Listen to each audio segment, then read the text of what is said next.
welcome to Faith on Film, a program designed to keep you aware of everything that's happening in the faith and family film genre, or as I like to call it, healthy entertainment. I have a question for you. What's the best thing for a former restaurant manager, salesman, muralist, Kinko's employee, model, inventor, and bouncer to do with his life? Start a film studio, right? That makes sense to me. My guest today, Jefferson Moore, is an American actor, director, producer, and screenwriter. In 2001, he and his wife, actress-producer Kelly Worthington, founded Kelly's Filmworks Studios, an independent movie company created with the mission to entertain and enlighten. Beginning with 2006's The Perfect Stranger, Kelly's Filmworks has gone on to produce 10 feature films and a miniseries for television. Their latest offering, National Anthem Girl, marks the studio's first foray into the documentary genre. Jefferson, welcome to Faith on Film. Thank you very much. It's great to be here. Oh, it's exciting for me. I've known you now for, since The Perfect Stranger. It's what does that make? Like 14, 15 years or something? 15 years, yeah. Wow. And, I think back when you still look like Wolfman Jack. That's how long it's been. Yeah, and hair and everything. It was amazing. Those days are long gone, believe me. Well, Jefferson, most of my guests that I've had have started their careers, if you will, or at least, knew that this is what they wanted to do way back when they were like, some of them as early as 3 years old, 3, 4, 5, 10. That obviously wasn't the case with you. When and why did you decide to enter into the area of filmmaking? Everything was totally by accident. If you want to call me Forrest Gump, I had no aspirations of anything even remotely show business, even as a kid. I did a play when I was in high school to get girls, and that went over well. The play did. Getting the girls didn't go over well. And so I did another play, and then I started doing some modeling when I was at the University of Kentucky. Again, still not show business, but I just kind of knew what it was like to be on stage and to memorize lines. And then I was with my fiance. I finally got the girl a few years later after school, and I was at an audition with her, and I was a ride, and someone hadn't shown up, so they asked me to read to fill in for this person. Well, I wound up getting the lead in that show, and so that was like how I even got into performing. Right after that, I started doing some commercials down in Nashville, and one thing just kind of led to another. So all the time in front of the camera, I still never thought about working behind the camera. Right. And when we came, fast forward through being a working actor for a dozen years, and it came to the point to where my associate and I were doing our first feature film. We came to that. There's my lab chiming in. There's one of my dogs. There's Butkus. So when it came to the point we were doing our first feature film, it was called The Perfect Stranger. My co-producer and I, Shane Suter, we more or less flipped a coin. We said, okay, because we had no money. So we said, okay, one of us is going to direct, and the other one is going to take the lead. So. And the way the coin flipped, I wound up doing the acting, and Shane signed on to direct. So, but in the meanwhile, I came on to co-direct, so I still directed. So that's how I actually started working behind the camera. Was I like to say a flip of the coin. So that's what influenced you to become a director, was? That was really an oversimplification of things. But no, I tell you what, all the years in front of the camera, I think, I love the process because, when you're talent, when you're the actor, whether it was on, doing a commercial shoot or a television show or a film, when your part is over, you're shuffled off to your trailer or you're done for the day. But I always want to hang around. It's like, oh man, I want to see what happens next. I want to see what the other guys are doing. I want to see. So, the director's there all the time. And someone finally told me one time, they said, and this part really appealed to me as a creative. Somebody said, it's the actor's job to say the lines. It's a director's job to tell the story. So I really wanted to take on that responsibility. So once I started directing, it was like I always want to be the head storyteller, whether I'm in this production or not. Yeah, and you know what? It actually a lot of the great directors out there were actors in the beginning, so it seems to be a natural progression. Now, I understand that you don't like the label Christian actor or Christian films. Um, is there a reason for that? I not that I don't like it. It's just I think it's a pigeonholing. I said this with our first film again. I say whenever you put a label on something, you're automatically going to lose half your audience, no matter what. So as long as if you're filmed, if you want the widest as a storyteller, you want the widest audience possible always, unless you're just doing car videos or something. So, when someone would say, "Hey, Christian film," I thought, well, we just lost half our audience. And that may be the people who want to watch this the most.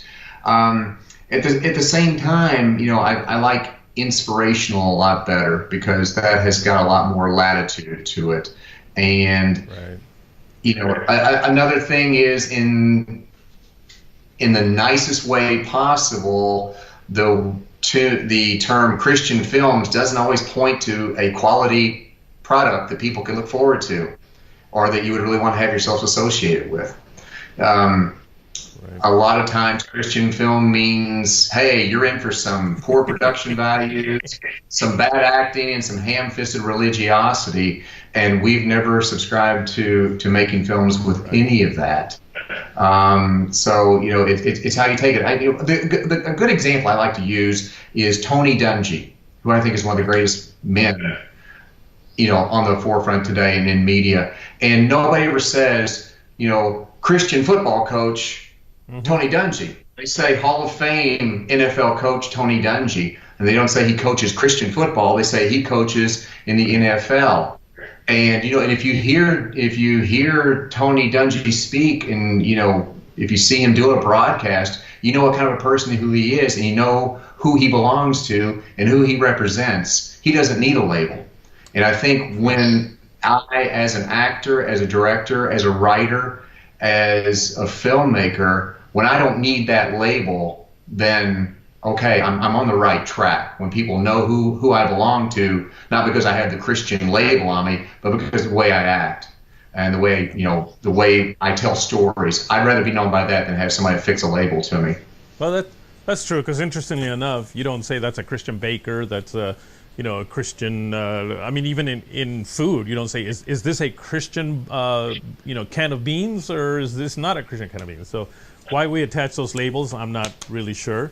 The other thing too, I'm sorry to interrupt. The other thing too is it plays into that the label Christian, this fill in the blank. It plays into this club mentality that I think as believers we need to avoid at all costs, because that's a very dangerous thing to say. Hey, we're a part of this club. You're not. Right. We're going to use buzzwords you don't understand. Too bad for you. That is not what Jesus had in mind. That's true. So. Well, listen, we're going to take a quick break right now, and then when we come back, we're going to let's talk about your project, your latest project, Anthem Girl. That's your first, like you say, your first foray into documentary, and I want to find out why it is that you've gone into that arena, all right? Folks, don't go away. We'll be right back.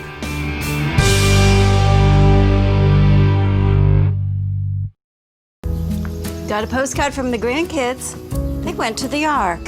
Yeah. What does it say? Well, Annie says they had a blast and that it's really, really big. Everything looks big to a 6-year-old. Well, Hudson says it's even bigger than the castle. It can't be that big. Can it?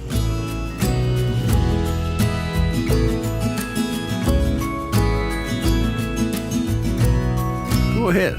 Think bigger. Encourage TV. Family-friendly and faith-friendly content absolutely free. Subscribe today and watch hundreds of hours of content on our streaming channels.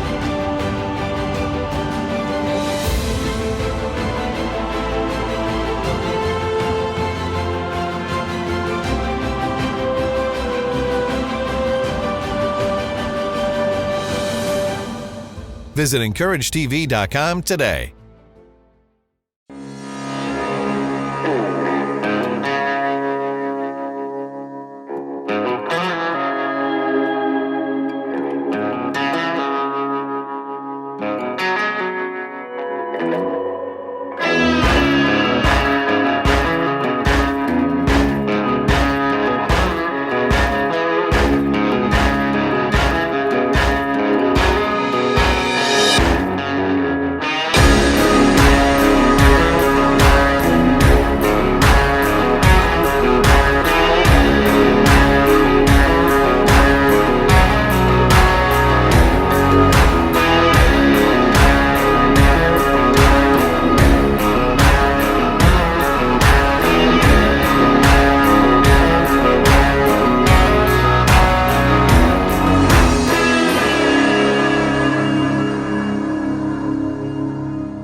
Welcome back to Faith on Film. We're here with my friend Jefferson Moore. Jefferson, so I'm familiar with your films that you've done, but this is the first time I see you do a documentary. What brought about that change? It wasn't really a change. We've never said, okay, we are doing A, B, C, D. You know, it's never been like that. We always we do stories that appeal to us, and we found out about this subject, and it really moved us what this individual was doing. So it was kind of a natural thing. We said we want to tell her story, but we want to do it in documentary form. We always thought about doing a documentary, but nothing ever moved us enough to want to do that. But this one did, so that's how it happened. Well, I'll tell you what, so people kind of get an idea of what we're talking about here. Let's take a quick look at this trailer. My name is Janine Stang, and I'm the National Anthem girl.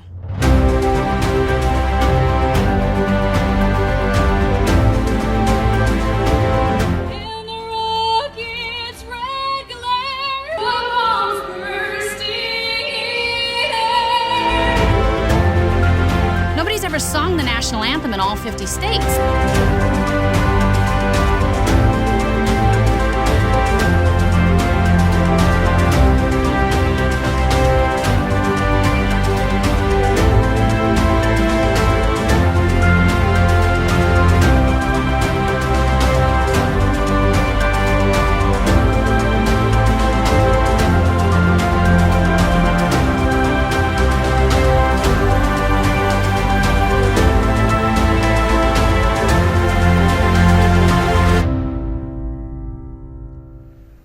Okay, so this girl went around the country basically doing the national anthem. What kind of attracted you to that? It was when the way I found out about her. I saw her just like everybody else did. I saw her on a morning news program, national morning news program, and found out that this individual was doing this self-funded journey to every state to sing the national anthem in every state, to be the first person in history to do this by the national anthem's 200th anniversary. And she was doing it to promote patriotism and pride and gratitude for those who served. And I thought to myself, she's doing something. I think she's doing something, because I think so much in society today, and I think we identify ourselves by what our telephone can do, or what shows we watch. It's like, who gets up and does something? That was a line from Pretty Woman, Julia Roberts, when she was getting on Richard Gere. She said, "You raid companies. This man, Ralph Bellamy, builds ships. He does something." So it was kind of the same thing. So this girl from Long Island named Janine Stang, that we were watching on the news, she was doing something for something that was bigger than her. That was the concept of patriotism and gratitude. So we got interested, and we followed her career, and then we came to a point where we said, hey, we would like to tell your story. Very nice. Well, it did touch my heart because, as you know, my son was in the military, so I've become very patriotic, and just hearing the national anthem sometimes just literally makes me cry. So to see this girl that took it to such an extreme as going everywhere to do that, I think was very special. You also have really quite a library. We talked about it a little bit, your various movies. You've got quite a library. And how are people able to watch these films? We've got great distribution on all of our films, knock on wood, which is almost unheard of. It just shows more that we have been blessed beyond measure. I tell you what, easiest, quickest way, besides you've got Amazon, you've got all the platforms, you can go to kellysfilmworks.net. You can watch trailers of all of our films. You can get information about where to stream them. You can stream them right there on our website. You could also look at how to purchase the DVDs if you're still into that. So our website is kind of a good catch-all for knowing about all of our films. Great. Well, I'll tell you what. I have a clip also. Let's take a look at just some of the films that you've got, and that way people will get an idea of what Kelly's Filmworks is all about. Roll the clip.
Well, good. I hope, especially, it's just people will look at that and say, you know what, I want to take a look at all these films and go to any one of these sites and take a look at them.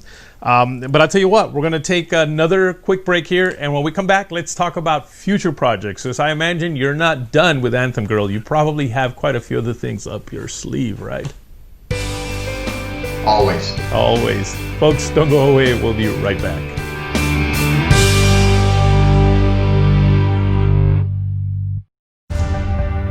Just one life, a perfect day, and your heart starts beating hard. I'm gonna keep on dreaming. I wanna feel that love. I wanna get that feeling. I wanna get that feeling. You know they say it's really big. What's really big? An Ozark, silly. Oh, I know. It's bigger than the size of our house. It's a little bigger than that. Like the size of 2 houses. No, 2 houses and a spaceship. I bet it's even bigger than the castle. Don't be ridiculous. That's impossible.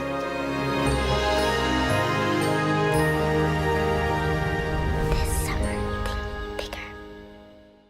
Meet Will. Will wants to make a movie based in Bible times.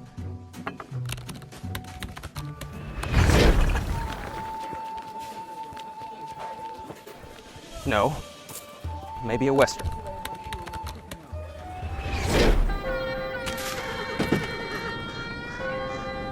Well, maybe an apocalyptic movie.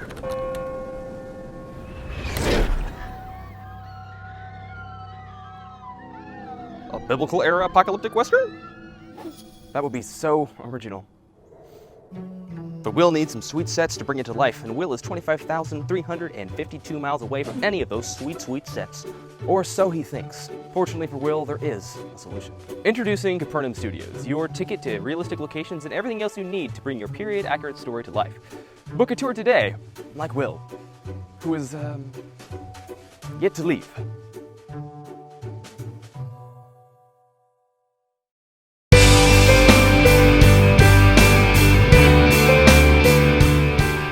Welcome back to Faith on Film. We're here with my friend Jefferson Moore.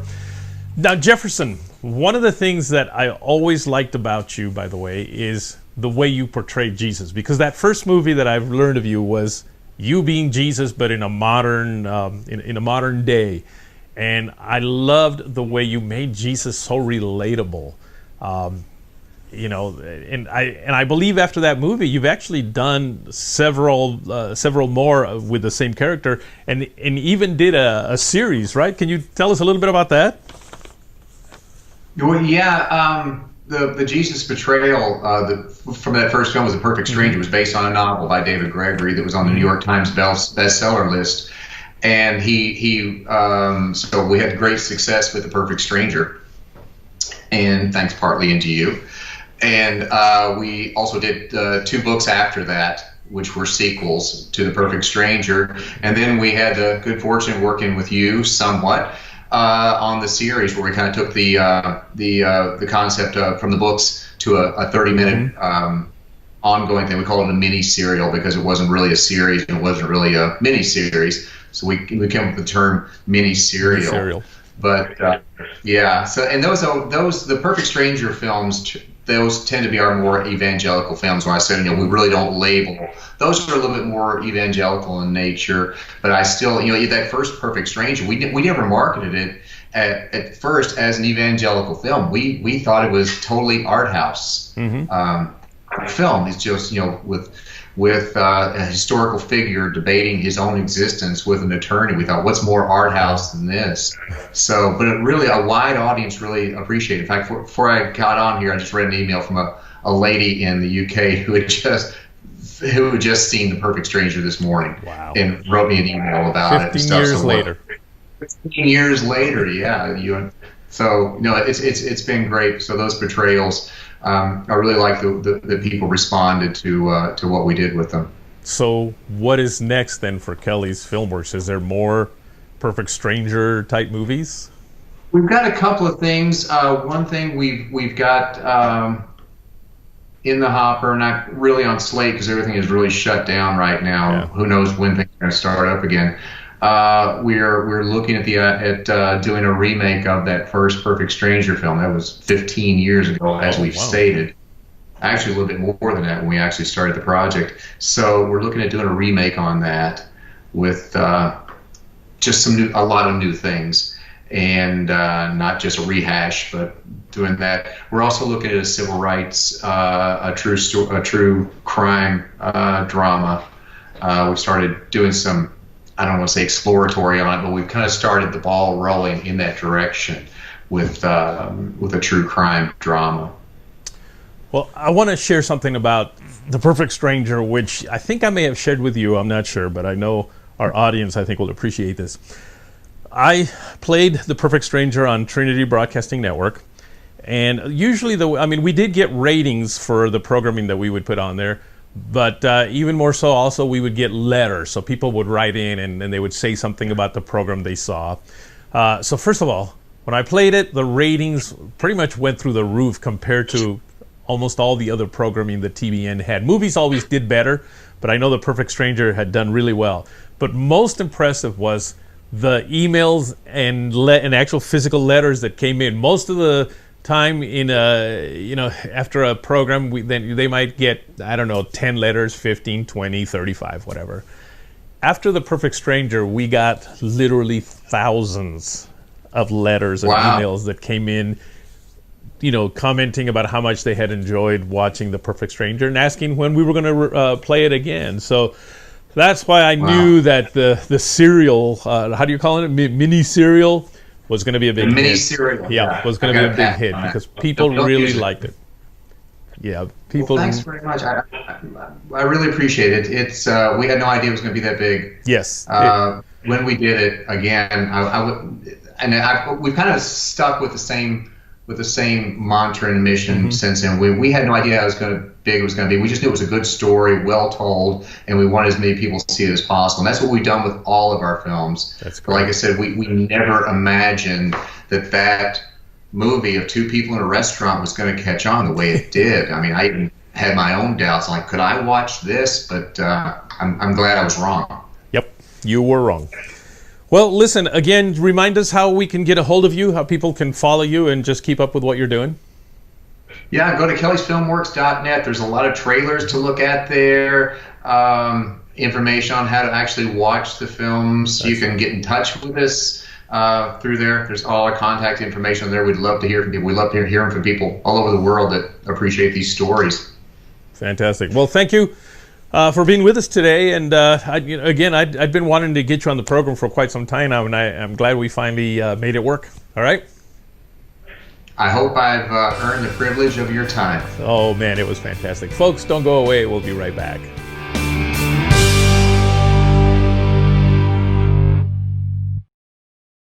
Encourage TV. Family-friendly and faith-friendly content absolutely free. Subscribe today and watch hundreds of hours of content on our streaming channels.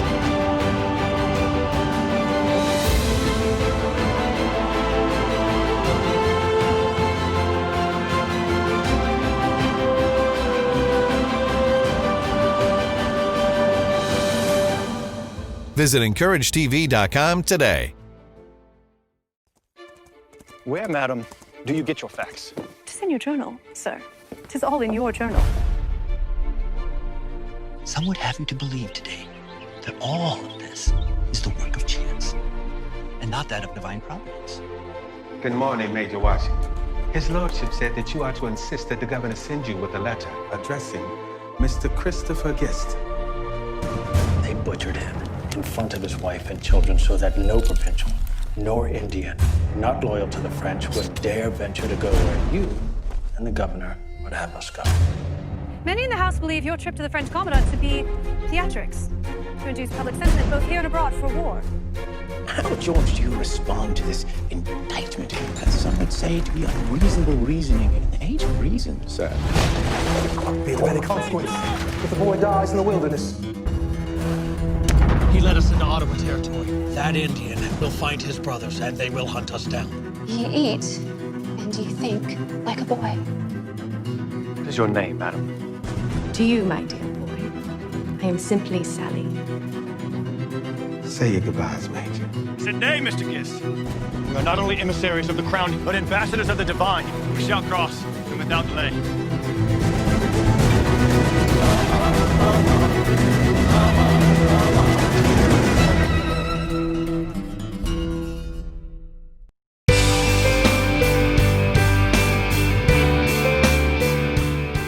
Welcome back. I'm so glad you tuned in to today's show. I want to share something with you. You know how at the end of every show I always say, if you want to maintain a healthy soul, feed it good, healthy entertainment. A great place where you can find some good soul food, good, healthy soul food is Parables TV. Simply go to parables.tv where you'll find some great content, movies, documentaries, reality shows, all kinds of great soul food. So just go to parables.tv. And of course, don't forget to write me. I really want to hear from you. Simply write me at faithonfilmtv@gmail.com. That's faithonfilmtv@gmail.com. I really want to hear from you. Well, until next week, take care.